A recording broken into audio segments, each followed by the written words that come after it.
వచ్చారు అందరూ వచ్చున్నారు. మనకి NH-16 ఏదైతే దెందులూరు కాన్స్టిట్యూన్సీ అసెంబ్లీ కాన్స్టిట్యూన్సీలో ఉన్నటువంటి నేషనల్ హైవే రోడ్డు పక్కన ఉన్నటువంటి విలేజెస్ 3 మండలాల నుంచి దుగ్గిర, పెదవేగి, పెదపాడు, దెందులూరు, ఏలూరు రూరల్ ఒక చిన్న స్టెప్ తగ్గినట్టు. ఇక్కడ సంబంధించి కొన్ని ఇష్యూస్ అనేది మార్నింగ్ ఫీల్డ్ ఇన్స్పెక్షన్ లో ఎమ్మెల్యే గారు ఐడెంటిఫై చేశారు. సో ఆ ఇష్యూస్ అన్ని కూడా ఒకసారి డిస్కస్ చేసి ఎక్కడెక్కడ ఏవైతే ఇబ్బందులు ఉన్నాయో ఎక్కడ మనం రెక్టిఫై చేసుకుని ఇమీడియట్ గా కన్సల్ట్ వర్క్ ఏదైతే ఉందో ఆ వర్క్ ఎగ్జిక్యూట్ చేయమని చెప్పడం జరిగింది.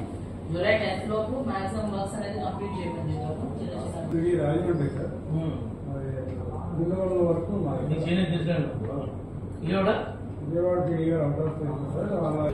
అక్కడ సత్యనారాయణ దగ్గర ఇరిగేషన్ ఉంది, దాన్ని అట్లా ఎందుకు చేశారు? అక్కడ ఏం రిప్రజెంట్ చేస్తున్నారంటే 2 సైడ్స్ నుంచి వాటర్ వస్తున్నాయి. ప్రపోజల్ నేను పెడతాను సార్, ఏం చేయాలి నోటిఫికేషన్ తెలీదా?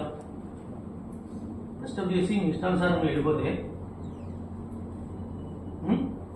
ఏదో అయిపోయిందని మీరేదో ఎక్కడ పడితే అట్లా చేసేసి క్లోజ్ చేసేస్తారా? ఆ దుగ్గురాల దగ్గర ఎందుకు వెళ్ళేది? అది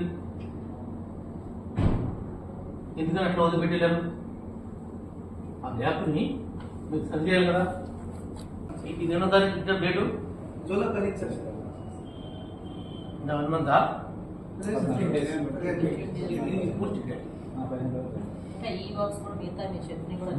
అక్కడ మనం జాతీయ జెండా ఉంది కదా, అక్కడ మేడం గారికి చెప్పారా ప్రాబ్లము? యాక్చువల్గా కలెక్టర్ మేము క్లీన్ అనుకునేవారు. మీరు రోడ్ అప్రోచ్ ఎట్లా ఎక్కుతారంటే మీ ఊళ్ళో అయితే అట్లా ఎక్కడా దూరం నుంచి కదా బ్రిడ్జ్ దాటేటప్పుడు ఇటు తూర్పు వైపు నుంచి అటు కడవ వైపు నుంచి 2 సార్లు వెహికల్ వస్తే ఈ సర్వీస్ రోడ్లో వెళ్ళి చచ్చిపోతారు కదా. ఎవరైనా చచ్చిపోవచ్చు ఆ టైంలో, ఎవరికైనా జరగవచ్చు. మీరేనండి 2 years మరి అట్లనే చేసేది పని చేసే విధానం అట్లనే ఉంటుందా? వాడు ఏమేమి పని చేయాలి?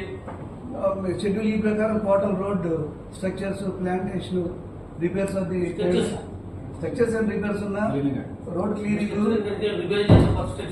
అదే సార్, హ్యాండ్ రైల్స్ పగిలిన రోడ్ ఏదైనా సెటిల్మెంట్ వచ్చిన next painting, sign boards, medium plantation, avenue plantation, drain cleaning, అవన్నీ సార్ ఆ లిస్ట్ ప్రకారం. ఎవెన్యూ ప్లాంటేషన్ ఒక మొక్కను నాటారా?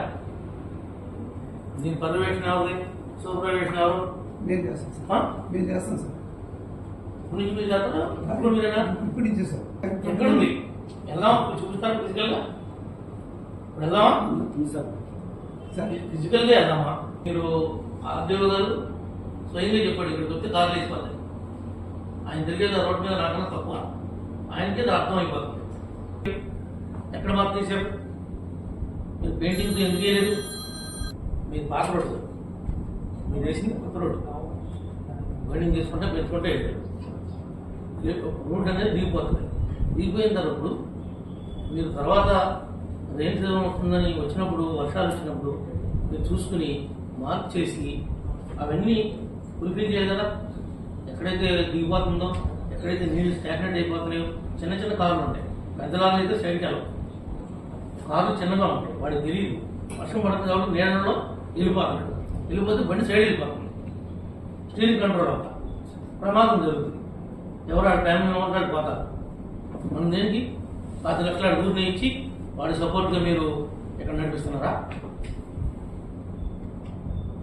అదే మీరు ఎక్కడైనా డ్రైన్ మొత్తం మీద ఆ పొలాల్లో వాటర్ తాగినా మీకే సంబంధం. డ్రైన్ కట్టారు కాబట్టి మీ రోడ్డు మీద వచ్చిన వాటర్ అయినా మీకే సంబంధం. ఆ డ్రైన్ వాటర్ ఎక్కడైనా ఫ్లో అవుతుందా? డ్రైన్లో ఫ్లో అయ్యే విధంగా కట్టించారా? ఏమండి మీరు ఏం చూస్తున్నారు? దగ్గర చూడండి, ఇలాంటివన్నీ ఎమ్మెల్యే గారు చెప్పాలా మనకి? చేసి అది దాటిన తర్వాత ఇంకా ఒంగోలు చేసి మీరు ఇంకంతా కొంత బాగా పెన్షన్ చేశారు. ఇటు మనకి ఇక్కడ దేవతలు చేశారు. మీ దాంట్లో కూడా దేవతలు చేశారు. దానివల్ల ఉపయోగం ఉంది. ఎందుకంటే గెలిచిన క్షణంలో రోడ్డు మీద గేదెలు, గొర్రెలు రావు, మేకలు రావు, మనిషి దాటలేడు. ప్రమాదం జరగకుండా రెండు ఇస్తున్నాం సార్. ఖమ్మం దేవపల్లి చేస్తున్నాం. ఎన్ని ప్రాణాలు పోయినాయి చూసుకోండి. రెండోది గరుడ దగ్గర దాని భయపడ గరుడ దగ్గర మీకు కాదు, మీ స్కోప్ లో ఉండదు. రెండో దగ్గర విజయవాడలో ఎక్కువ ఇచ్చారు సార్. తీసుకెళ్లాల్సింది మీరు మీకు మీరు తప్పులని చెప్తే ఎవరు బాధ్యతది ఎక్కువ ఇంత రాజపడదు. మీరు ఎక్స్పర్ట్స్ ప్రపోజల్ పంపించాల్సింది. మీరు అట్లా చేసిన పడుతుంది. రోడ్డు ఎందుకు వేయలేదు అక్కడ? రోడ్డు ఓపెన్ చేసినప్పుడే మీ రోడ్డుతో పాటు సర్వీస్ రోడ్ ఎందుకు కంప్లీట్ చేయాలి? లేదు సార్, ఒరిజినల్ ప్లాన్ లో లేదు సార్. లేదంటారేంటి? అంతా ఉండి కాపీ లేకుండా సార్ అంతా లేదు, కొంచెం బయట ఎంతమంది ఉన్నారు దాన్ని రోడ్ వేసుకుంది. సార్ నా మా వాడు ఎవరు చనిపోవడానికి నేను ఇష్టపడను.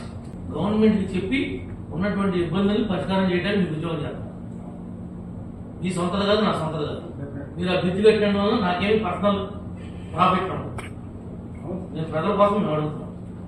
మీరు అవన్నీ చూసుకోవాల్సిన బాధ్యత అధికారులుగా మీకుంది. మాతో మీరు అడిగించుకోకూడదు, మాతో చెప్పించుకోకూడదు. సార్ ఎంత బాగా చేశారండి అని మిమ్మల్ని సేవలో అభినందించాల్సింది పోయి అది కట్టినామండి ఇది కట్టినామండి. నా ఆస్తి కాదు అది. ప్రజల యొక్క ప్రాణాల కోసం అడుగుతాం, వాళ్ళ ప్రమాదాలు జరపకుండా ఉండడం కోసం అడుగుతాం, వాళ్ళ కన్వీనెంట్ కోసం అడుగుతాం. గతంలో కూడా ఇంత గట్టిగా మాట్లాడుతుంటే మీరు ఇంతకాడికి వచ్చిండేది కాదు. ఇదే సత్యనారాయణ దగ్గర కూడా బిజీ లేదు.